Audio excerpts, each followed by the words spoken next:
What is going on, you guys? My name is CodyT503 and this is Interesting Podcast. We are coming to you guys live on December 13th, 2024 for episode 105, where today we actually have the return of a very special guest. And now, ladies and gentlemen, it is an absolute privilege to introduce to you guys King NAJA. I don't know if very special. It depends on what you mean by special. But I appreciate the compliment and the love, Cody. I will take it. I will absolutely take it. That is freaking awesome, man. Thank you for actually joining us here tonight. I really No, bro, appreciate my it. pleasure. My pleasure. Listen. The service that you provide. I'm gonna love on you for a second, so you got to sit there and deal with it because we're live and you came back out. The services that you provide, the support that you provide to all of the wrestlers and all of the promotions, all of the talent. There's no way. Number one, I'm honored that you even considered me to be the first guest coming back, and to be a second round go through, which is good. But for everything that you provide on behalf of Oregon Pro Wrestling, on behalf of the folks up at SOS, the folks down at PAL, the folks at DOA, all the promotions around, brother. Thank you. Thank you for what you do for everybody. Dude, that means a lot. Thank you. That is so No, awesome. no, it's my All pleasure, right, brother. well, let's just start out for maybe all the people who maybe don't know you, maybe any new viewers. Maybe you can introduce your name, where you're from, Okay. and maybe a little bit about what you've been up to since the last time we talked. Okay. Yeah, yeah, my pleasure. So for those of you who have obviously not been paying close attention to the biggest thing, the hottest thing going in independent pro wrestling, your man King Naja, or as they would call me in Portland, the Kingpin Naja. I am King Naja. I am a 4-year rookie at the ripe old age that I am of the independent pro wrestling scene. Trained out of Oregon Pro Wrestling School, one of the proud graduates trained by Ricky Gibson, Eddie Pearl, and Malcolm Flex. I run the streets as much as I can, causing as much chaos and commotion, and saving one wrestling fan a crop top at a time. That is so freaking awesome. Well, let's not only start with a little bit about your past, but like did you Sure. do like how do they call that type of wrestling in school? Did you have previous experience in Oh, wrestling amateur, before? amateur Yeah, there you wrestler. go. No, no. As a matter of fact, it's a really cool question. Nobody's actually asked me that one. No, I didn't. I ran track and I played football. They did have wrestling at our school, John Muir High School, down in Pasadena, California. Um, and no, I wasn't a wrestling guy. The most physical activity I did was football. So I played football. I ran track. Even ran track, I was slow, so I did the pole vault. So I was fast enough to run probably 45 yards and crazy enough to fly on a 15-foot pole over another pole and then fall. So yeah, that was it for me. I came to get a love and appreciation for pro wrestling as a fan back with WrestleMania 3, and I'm old enough to have seen it live on on pay per view at the time. And it's funny because our coach Ricky Gibson asked us to write up a little small bio, and he would share like student profiles, right, student spotlights on the school's website and Instagram. And as I was writing through mine, I started thinking about when was it that I actually fell in love with pro wrestling, and it was WrestleMania 3, watching Macho Man Randy Savage and Ricky the Dragon Steamboat in their match. Um, and when my son came right after high school, when WCW was still running shows, they did a show in LA. I want to say it was at the Great Western Forum where the Lakers used to play. And I took him there, and he got to meet Booker T and he got to meet Sting. And when we left there, he just looked up at me. He was like, "One day, I hope you're a pro wrestler." And it just, oh man, that planted the seed right there that over many, many years would come to fruition, thankfully. That is so freaking awesome. Yeah, I didn't know that you were actually from California. It seems like a lot of people that come from California, they have like just some type of connection that I can't really explain. So that's awesome to know that you came from Pasadena. Yeah, man, Cali folks are a different breed. No shade against the beautiful people here in the PNW, but Cali folks are different. I connected with a lot of Cali folks in wrestling, and it's just a different vibe. All Yeah. respect due to everybody else, but it's just a different vibe. Yeah, so like have you been able to like go back down to California and actually perform as a wrestler today? No, no, I haven't. And I mean, ideally, It's interesting, Cody. My approach to the business is different than a lot of, and I call them the kids because I'm older than the majority of them, than a lot of the kids in the business. And I actually posted something after the last DOA show about thinking that I found my role and my groove in the business. And my trajectory is a little bit different than a lot of the guys and gals that we train and wrestle with. The opportunity to go to Japan or to South Korea or overseas or to train at Fale Dojo was great for a lot of these youngsters that have WWE and AEW and TNA on their minds and their goals. And I love that and I support them 100% for it. For me, that's not my trajectory. That's not my goal. We can get into the goals a little bit later, but I always look at it this way. If I have the time and that there's the opportunity and it's going to make sense, I would love to go and wrestle anywhere.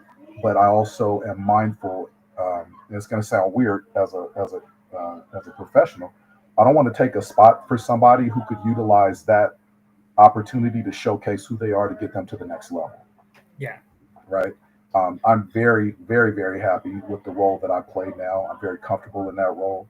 I'm still hungry. I do want gold before my last in ring competition in some fashion. But you know, I talk a lot with Levi Shapiro down at West Coast Pro. He and Vinny Massaro, and there may or may not be opportunities there.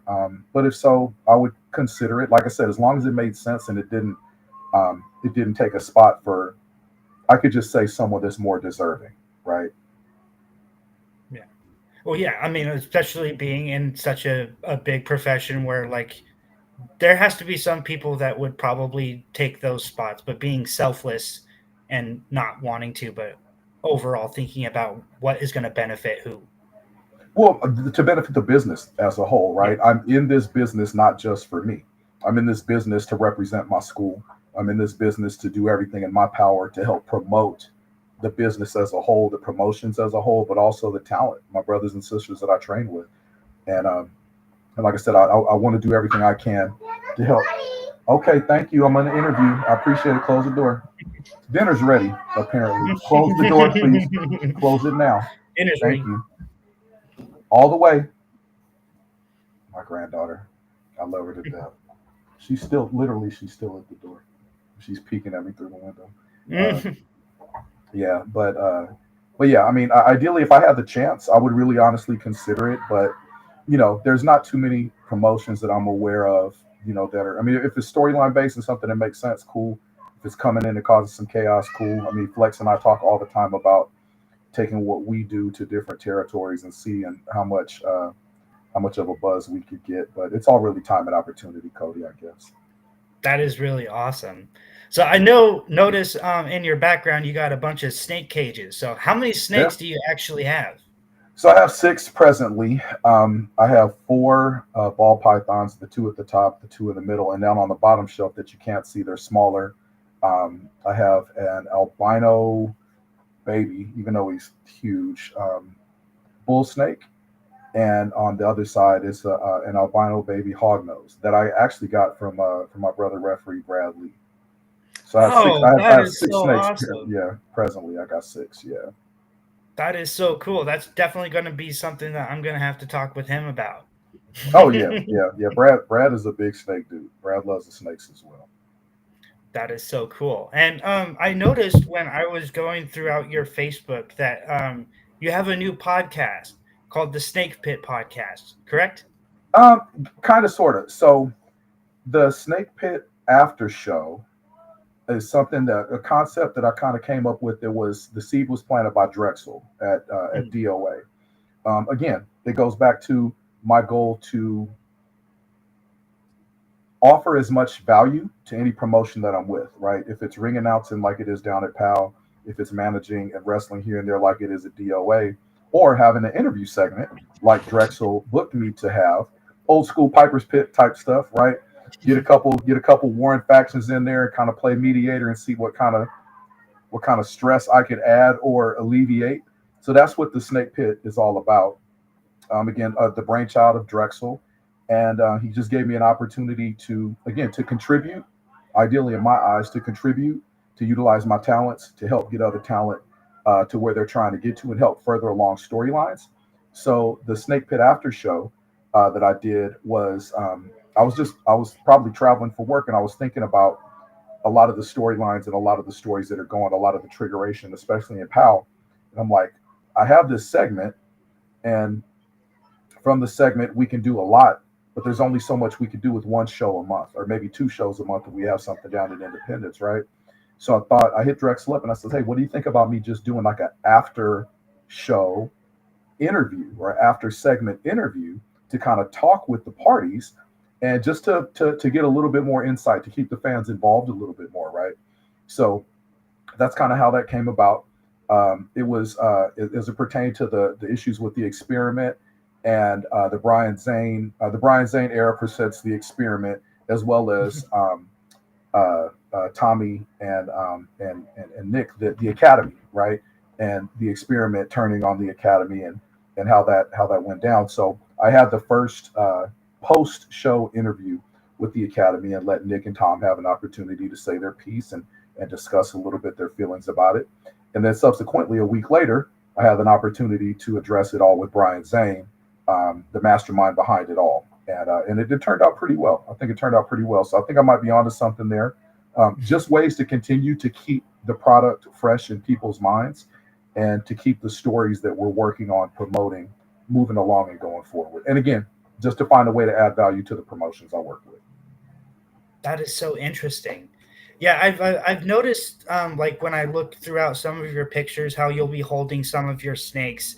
And so like how many other characteristics of your personality do you actually bring to fruition in front of the screen? Oh, I'm 100% me all the time. And the funny thing is, because you and I we had talked a little bit preemptively about what to discuss, and I don't mean to jump the gun, but one of the points you had mentioned was character development, the snakes, and as well as my Instagram, my quick little Instagram motivational videos, right? Mhm. I think, Cody, all of us as human beings are multifaceted, right? Depending on the angle and who's looking, you're going to see a different thing. Depending on the lens of which you view things and people through, you're going to see a different thing.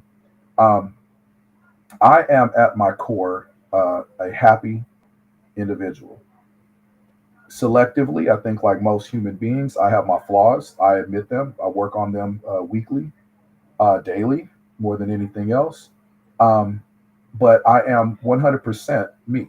So the NAJA you see at PAL, ring announcing, wearing the all white, risen up the ladies and trying to sell as much merch as possible, that's me, right? Trying to make people happy and clap. And then the NAJA that you see coming through the curtain with the Cobra clutch at DOA, who just washes in booze and the negative adulation of the fans, that's 100% me. Because that's life, right? You're going to have some people that love you, and you're going to have some people that don't love you, but it doesn't change who you are. It doesn't change who I am. It just changes how I might need to present myself in a said situation, right? So everything that I put forth is me, right? I might have a moniker. I might have different circumstances that call for a different level of skill sets. It might be a skill set of diplomacy, like it was in the Snake Pit with the experiment and the Academy. It might be a skill set of vigilante justice, like it's been in our issues with between the Cobra Clutch and the Bulletproof Kings at DOA. And it might just very well be get out there, have as much fun as possible, like we're doing down at PAL with the Penthouse players. Click myself and my tag partner Chris Brady. So it's all me. It's all me. I mean, you could ask anybody that knows me. I think it might still say on my Facebook, everything that you heard about me is true. And that's a line that I stole from Lando Calrissian in the Solo, a Star Wars story. Everything that you heard about me is true. Good, bad, and indifferent, and I own it all. Proudly. Yeah, that is so interesting.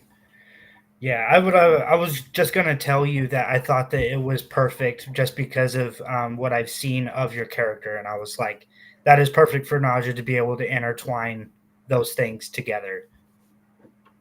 I That is think so we all, cool. well, I appreciate it, number one. I think that we all are that. I think we all are those things. I think that sometimes people struggle with an identity crisis, which is very human. It's a very expected thing in self-realization and development. Now that we're getting deep into me, I have a degree in psychology and human development, right? I have a long history in sales and in business. And I realized when I was working on my degree that I don't care about business. I mean, I care about business, right? I care about the business, a business as a necessity, but not as a driving force in life. Driving forces, brother, are those text messages between me and you. Driving forces is your mom bringing me the phone at a show that you couldn't make it to for me to share a word with you. That's what a driving force is in life, because that's the stuff that matters. Nobody's going to remember how much water I sold, how much beef I sold, and how much chicken I sold. They're going to remember how I made them feel when I did that. Nobody's going to remember the first match that I won except me and Ricky Gibson. Nobody's going to remember the last match that I ever wrestled, right? They're going to remember how I made them feel. They might remember it, but they're not going to remember specific things. They won't remember the moves. They won't remember the venue. They'll remember how I made them feel.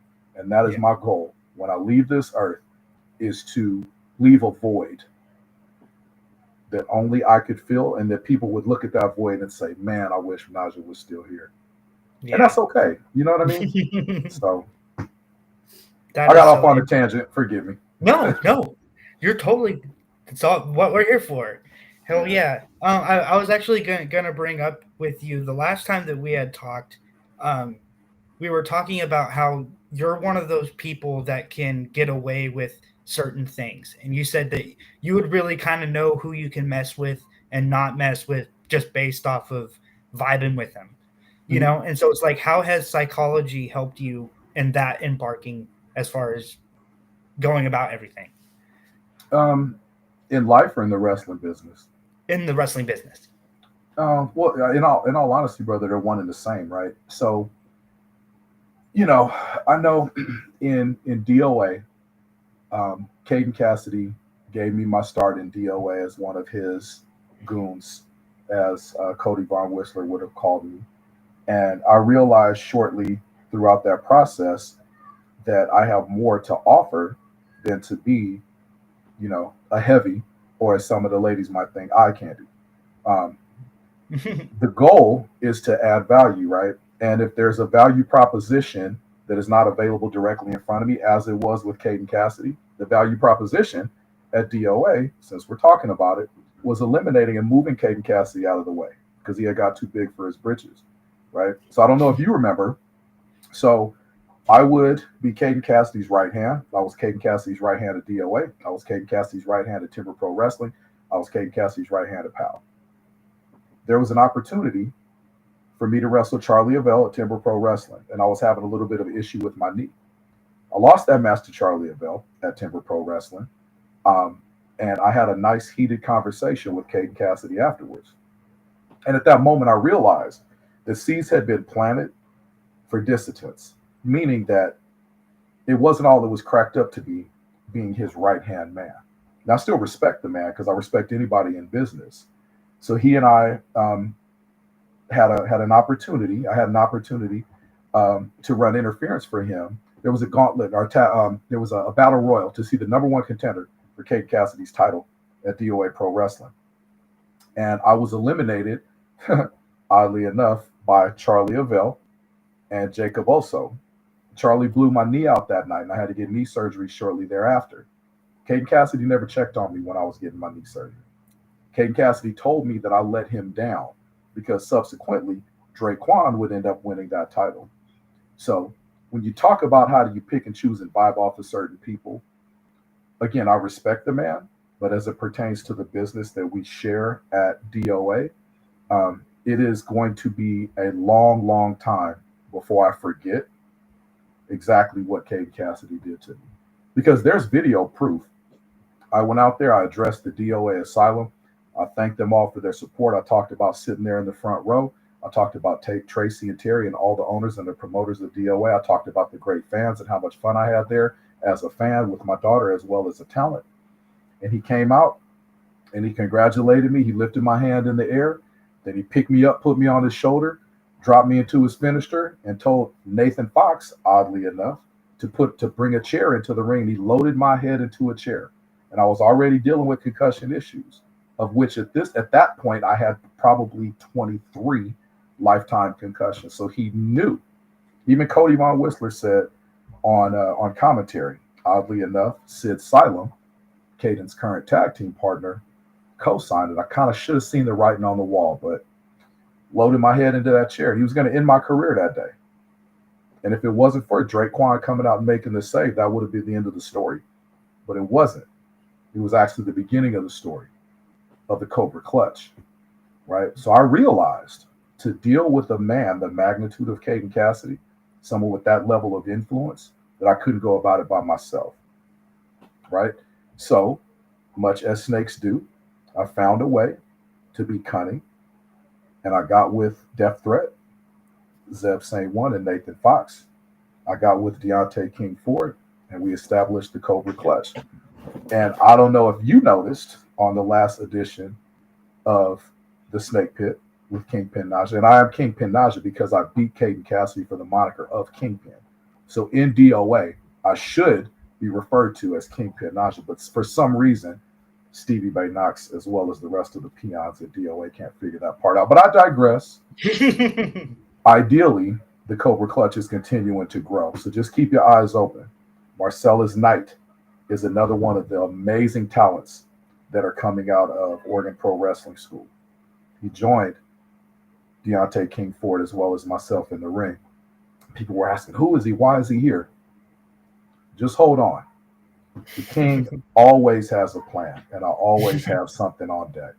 Always. That is so interesting. I know you had just brought up about kind of working with Charlie Avell, and Sure. one of your Facebook posts, you said that you wanted to run back a match with him. So what is it about Charlie Avell that you enjoy the most about facing off with? You know, Charlie's a lot of fun. Charlie and I have wrestled in every promotion that I've ever wrestled in. There was a 5-on-5 showcase match at Defy City of Thorns. That was, I want to say, May 2 years ago, give or take. Again, blame it on the concussions. Where we did a showcase match, Oregon Pro Wrestling School showcase match. Myself, the Hammer Brothers, Malcolm Flex, and Playboy Zay Perez were on one side. Charlie Avell, Derek Shaw, Eric Wright, one of my absolute favorite vets ever. Shout out Eric Wright. We miss you and we love you, even though you're a jerk. And Hotshot Spencer Scott. And Charlie and I had a nice little exchange during that match, which was a lot of fun. Charlie's a strong dude. We're about the same size, give or take. He's a little shorter, but a little bit stockier. And when I came out and made my debut at PAL Pro Wrestling, Charlie Avell was paired up with the Devil Drexel. I was paired up with Dr. Cleaver. And if you know your PNW history, Cleaver and Drexel, they go back way far. So Charlie and I started our legacy of exchanging blows, literally and figuratively, on that night. Charlie hits hard, and I hit hard, and Charlie likes to get hit hard, and I like to get hit hard. So Charlie and I literally, up and down the I-5 corridor from Eugene to Seattle, have tried to beat the brakes off of each other. So that run it back with Charlie was an opportunity down at PAL where for some reason Charlie decided to get involved in my business. Listen, you know me. I'm a kind man. All I want to do is sell merch and put smiles on people's faces. But Charlie Avell decided he wanted to help Vinny Massaro crack my skull wide open. You can see the scar. You see it there? Cracked me wide open with the steel chain. So Brian Zane and all of his commissioner knowledge saw fit to give me a match, a chain on a pole match with Charlie Avell. And it went in my favor. Mr. Ulala got involved. Sadly for him, both he and Charlie walked away limping after that match, and I walked away with the win. But I will say this about Charlie Avell. Charlie is a strong competitor. Strong competitor. He has everything that I think a champion would need or would want, or a promotion will want in a champion. So I see Charlie Avell going far in this business. I mean, we'll cross paths again. That's just the nature of the business. You know, he is being touted as, at least down in and Powell is the most beautiful man in pro wrestling, I'd have to say that's debatable. But in all idea, Charlie's a good dude and he's a good competitor, right? And if I think back, not that I'm angling for this, Cody, but since you asked about Charlie, the level of respect I have for Charlie and the punches he can take, because I hit really hard. Ask anybody who I worked with. I'm stiff. Eddie Pearl taught me to punch hard, right? I lay my stuff in. And with my previous self-defense training, I have no choice. But the point is, it's kind of like Sheamus and Cesaro. They butt heads so much they gained a level of respect.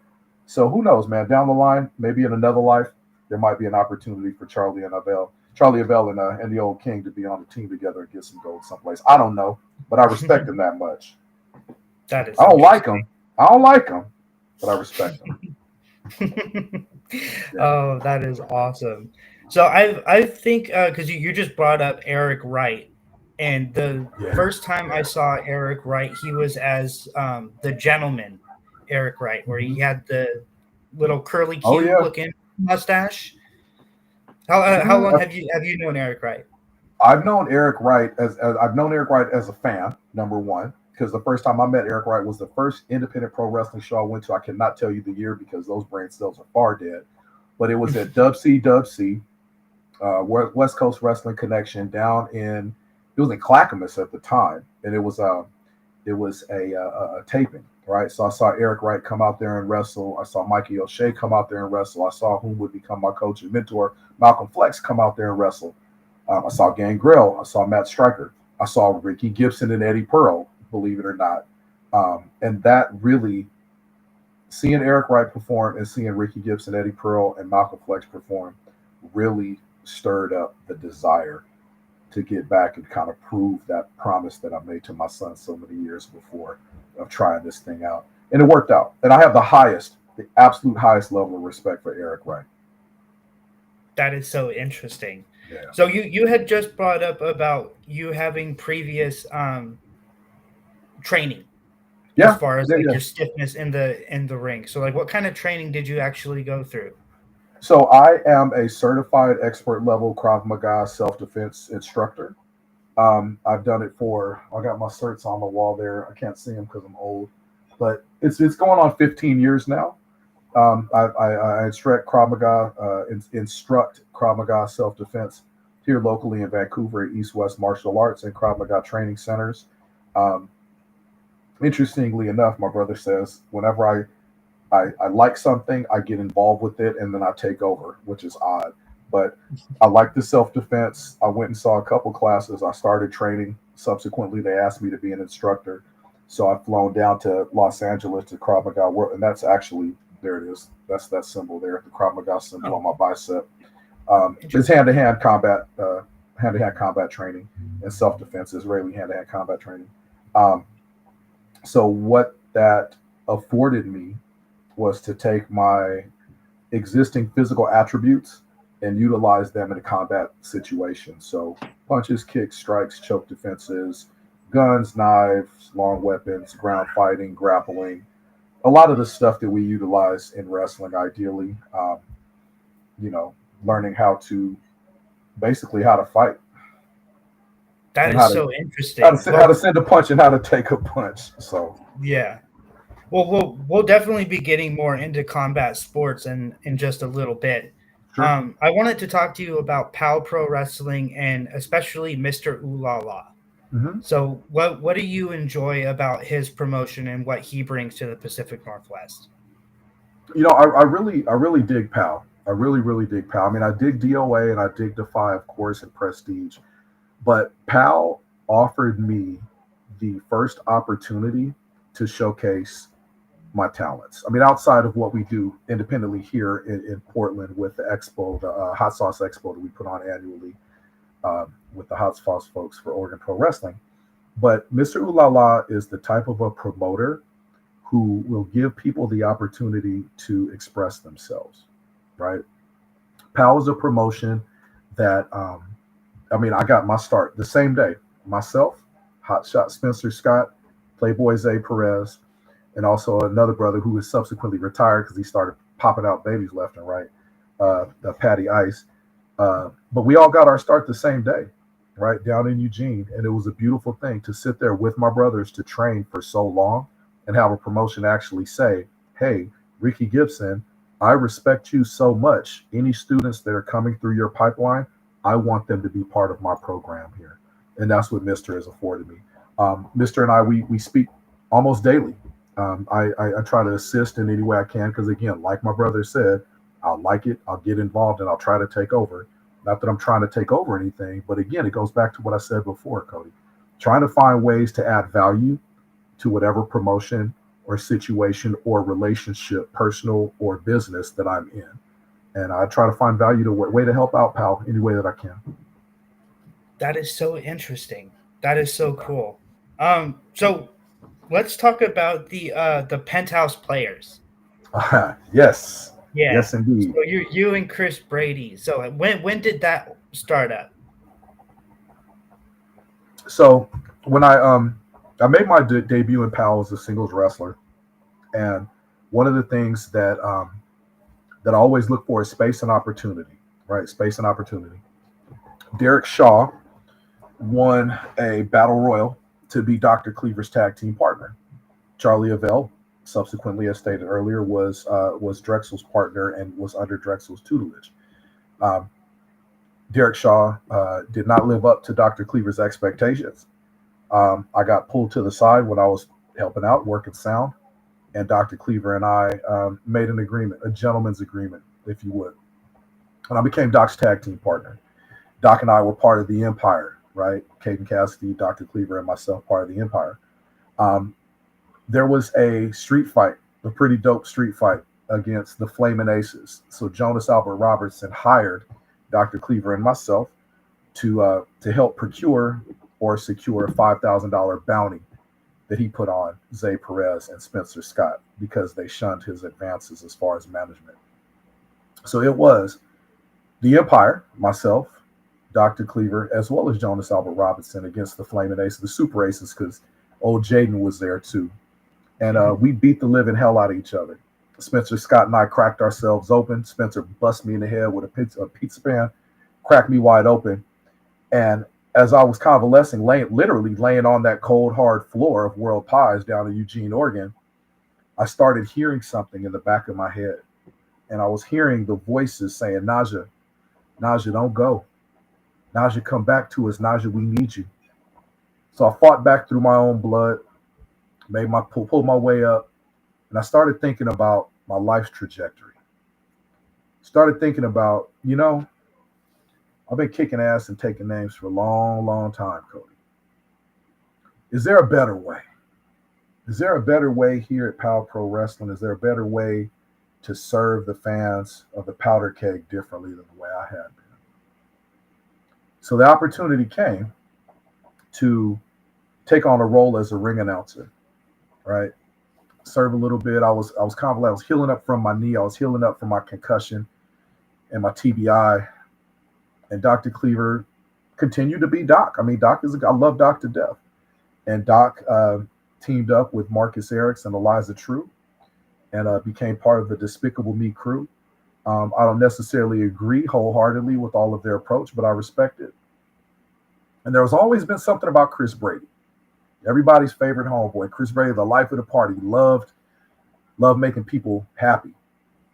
And after years of getting booed coming through the curtain, I thought it might be time for a change for the old king, right? So the opportunity arose at Base Brawl for the I think it was Base Brawl 2 over with Eugene M's, and I saw Chris Brady go out there with the warrior spirit.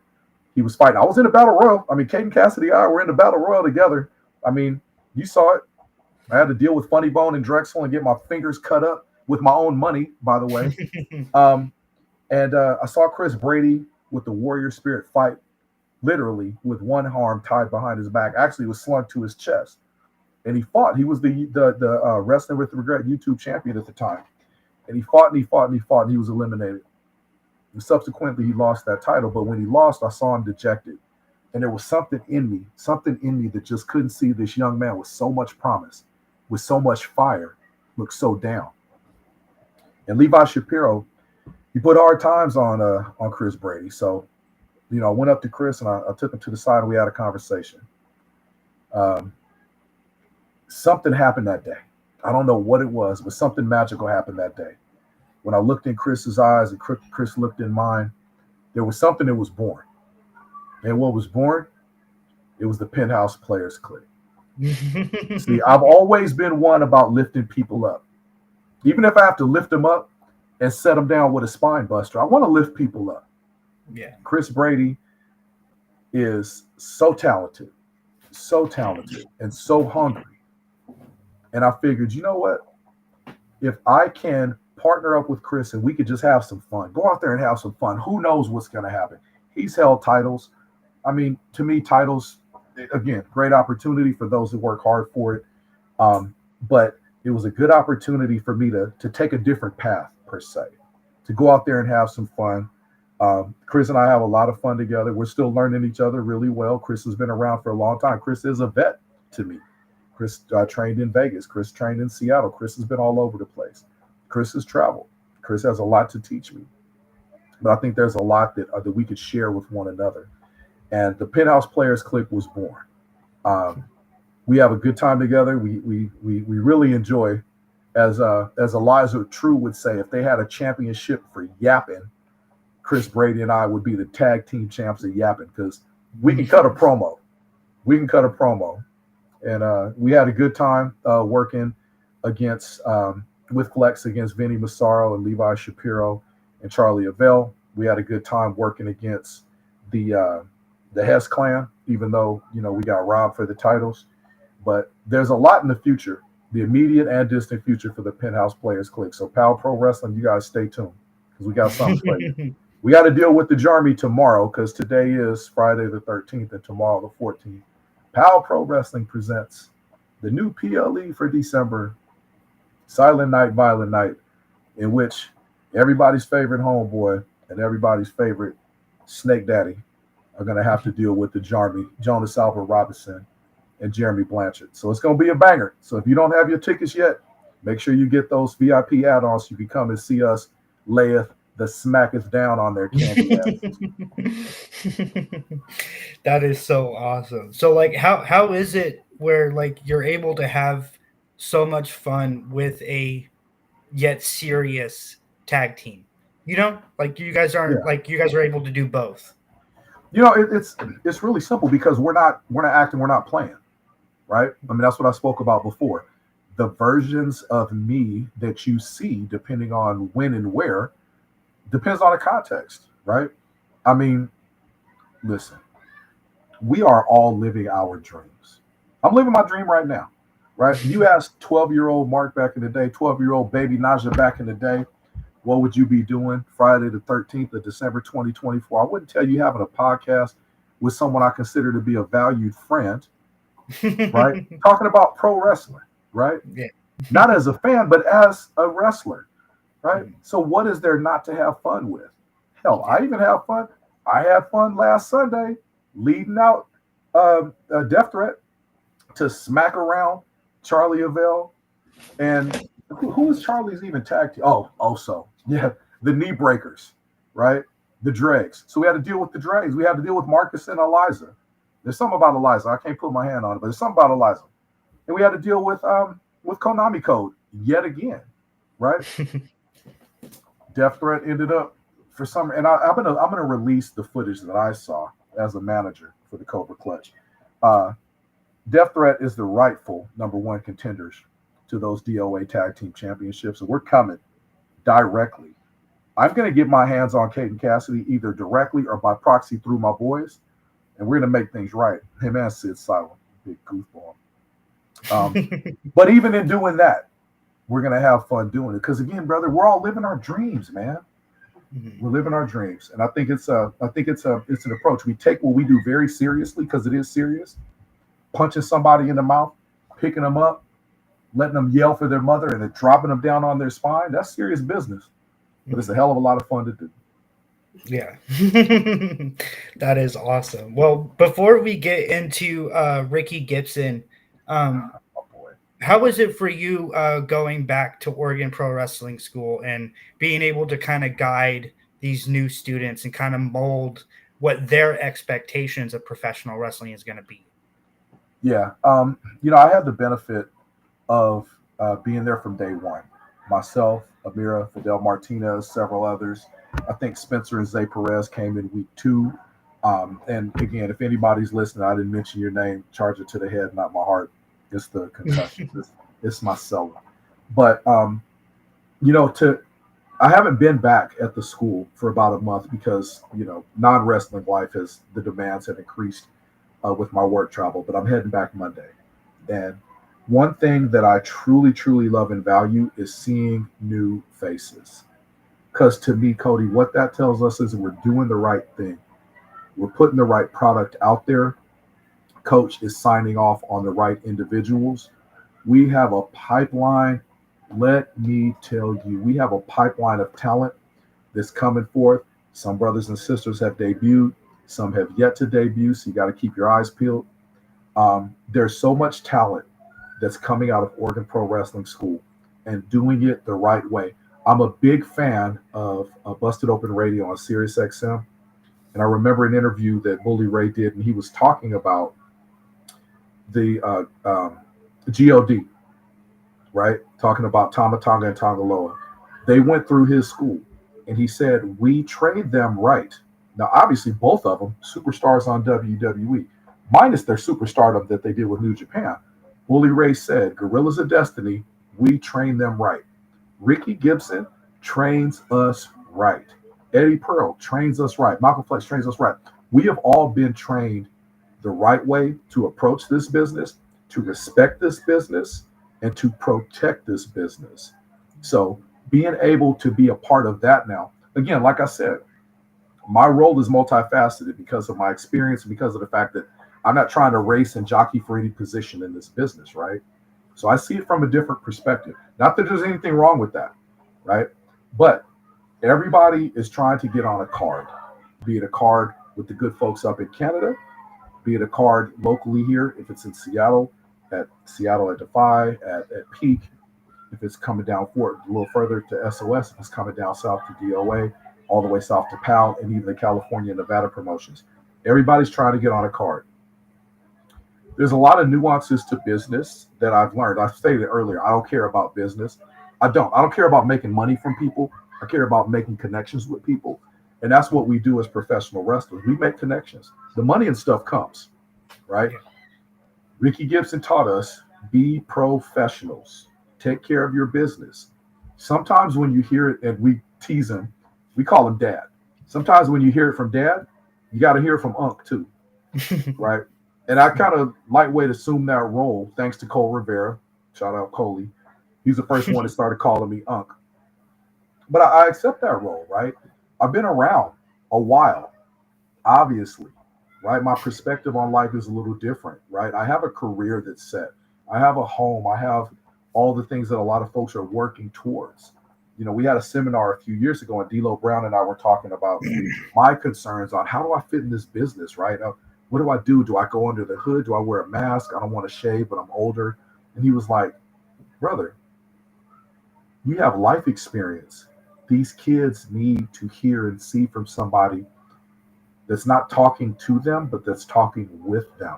I bled, literally, thank you, Stephen Bradley, sweated and cried in that wrestling ring with all of my brothers and sisters.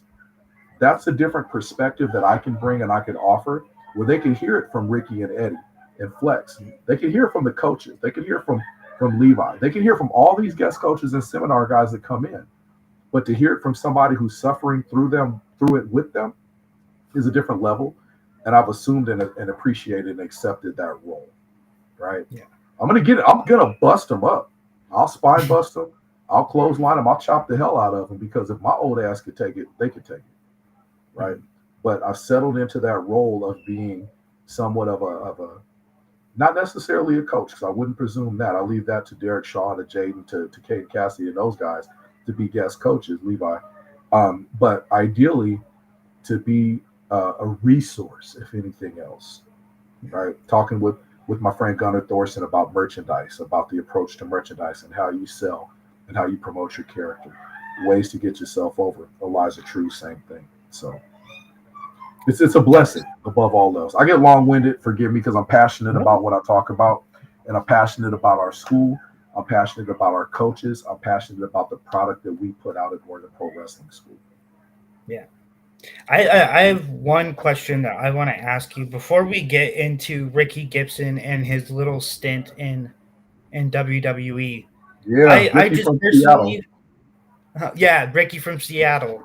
I personally feel like it would um, be perfect if Ricky Gibson were to actually be able to come out during the Royal Rumble as a special guest, entrant, especially them having already given him the Ricky from Seattle persona. Yeah, yeah. I would lose my absolute mind. There's not much left. Like I said, the majority of my brain is damaged, but the part that's not, what I would absolutely lose it. And above all else, I would sit there with an immense amount of joy for his accomplishment. Yeah. When Ricky when Ricky from Seattle walked out there to be Kevin Owens' tag team partner, I just, my jaw dropped, because that's the thing about Coach. Coach protects the business, right? I don't know what led up to that. None of us will ever know what led up to that, because I don't know if you saw, um, in um, the other segments, one of the medics in Seattle was your pal Pro Wrestling and your recent DOA Grand Champion Amira, right? Hmm. So we're always around. We're doing something. But to see Ricky walk out, and I sent him a text immediately, and I said, "Coach, what the actual f?" And he just texted me back. He said, "Cool, right?" I'm like, "Very cool." And above all else, Cody, not just to see him out there to do his thing, which just delighted my heart, everything in my heart, right? And it's funny, man, that you asked about that, because I don't know how a lot of wrestlers feel. And I would hope that they feel the same as I do. And I'll assume that they do, because I try to see the best in people, with the exception of Kate Cassidy and Sid Silent. Um, I was so proud. I was more proud to see him succeed than to be able to have that opportunity myself, because I know the work that he put in to get there, right? Yeah. And then, oh my gosh, bro, the social media interactions over the subsequent days Oh was yeah. the absolute best thing I've ever seen in my life. To see my coach, after so many years, after sacrificing so much for us, to see him get just a measure of recognition, right? I mean, there was a um, Justice for Ricky camp, hashtag Justice for Ricky campaign. I mean, if Ricky came out in the Royal Rumble, I would literally lose it completely, Yeah. in the best way, with the with Yeah. the with, And with the level of a, I. So I'm gonna digress for a hot second. I mentioned that Defy 5-on-5 match, and we were in the back, and right before we went out for our introduction, right, and Ricky knows my desire and my drive, specifically with Defy, right? Something about it. He went right down the line. He says, "Work hard, be safe." He pointed at me and he said, "You deserve this." oh He took a moment. Oh, exactly. He yeah. took a moment, not to just acknowledge the fact that I was there, but everything that it took for me to get there from day one. That's the type of person Ricky Gibson is, and that's the type of person that WWE, that AEW, that New Japan, whomever would be lucky to have in their Mhm. locker room. Yeah. Yeah. That is so cool. Yeah, I really hope, especially because he was trending number one He after sure the that hell night. was. Yeah, that like I think it would be pretty stupid for WWE to not put him in the Rumble. So I'm hoping. Yeah. They got enough spots, for goodness sake. I mean, my God, right? I mean, Ellsworth Yeah. made it. Not to compare Ricky to Ellsworth, but if you're gonna compare him to somebody, why not compare him to Yeah. Ellsworth? You know? Yeah. So yeah, that's my coach, man. I love that man. I love that man. I love him to death. That is so interesting. Well, I know I said earlier that I wanted to talk with you a little bit about combat sports. So Sure. one thing I wanted to ask you about is this power slap trend. Like, how do you feel about that actually coming to be as a combative sport? Um, In my limited knowledge of it, right? Candidly, I'm not a fan. I see them pop up on my feed, and I, as mannish, that's an old school word that my grandmother used to meaning basically a troublemaker. As mannish as I am, I really don't like seeing people get hurt. Any of the trainees will tell you if we're training in class and somebody takes a bad bump, I can't watch. I got to turn and look away because, again, everything that I am is who I am, right? I mean, I'm a compassionate person.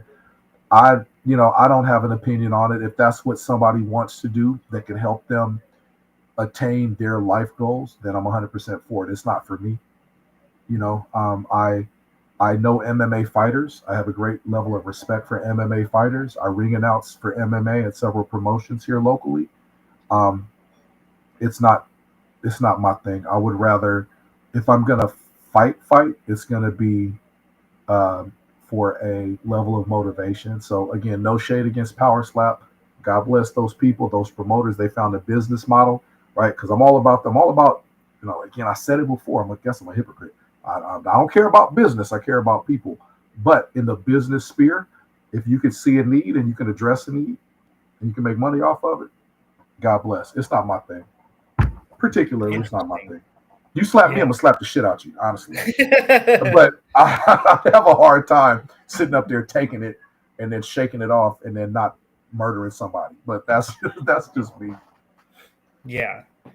All right. Well, before we actually end up closing everything out, I just want to ask you, what exactly are your plans for the future? What do you want to do? It's a good question. I've been pondering that a lot lately because I've dealt with my level of injuries. Two separated shoulders, left side, right side, multiple concussions, which again, that's all part of the business, right? It's not ballet, it's pro wrestling. And a lot of those came from Krav Maga training and football. But, I honestly don't know. I feel like I am playing with the house money, right? If you think about Vegas and the analogy, playing with the house money, I have zero expectations other than go out and do everything I can to, number one, represent Oregon Pro Wrestling to the absolute best of my ability. Number two, deliver the best yield back to the promotions that are entrusting me to be on their card in whatever fashion that it is. Again, be it an MMA promotion doing ring announcing, be it pro wrestling, be it doing an interview segment at DOA, be it a management segment at DOA, be it getting out there and causing some ruckus and commotion with the Cobra Clutch at DOA, or ring announcing at PAL or wrestling at PAL. I will do whatever I can do to help make where I am a better place for the time that I'm there. That's all I'm looking for. Same with the wrestling school, same with the promotions, same with my approach in life. That is so interesting, man. Well, it has been an absolute pleasure to be able to sit down with you and just go through a bunch of these questions. I know we could probably talk for the next few hours. So I'm hoping at some point later on you could come back on and we can get another one in. Yeah, dude, you got my number. I'm like I said, brother, for the service that you provide, you can consider me a friend, consider me an advocate, consider me a supporter and a proponent of everything that you're doing. An interesting podcast. Listen, I'm just glad to see you. I'm Thank glad you. to see you. I'm glad to talk to you, and I'm glad to hear you. You look damn good. Not as good as me, better than Charlie Avell, but you look damn good.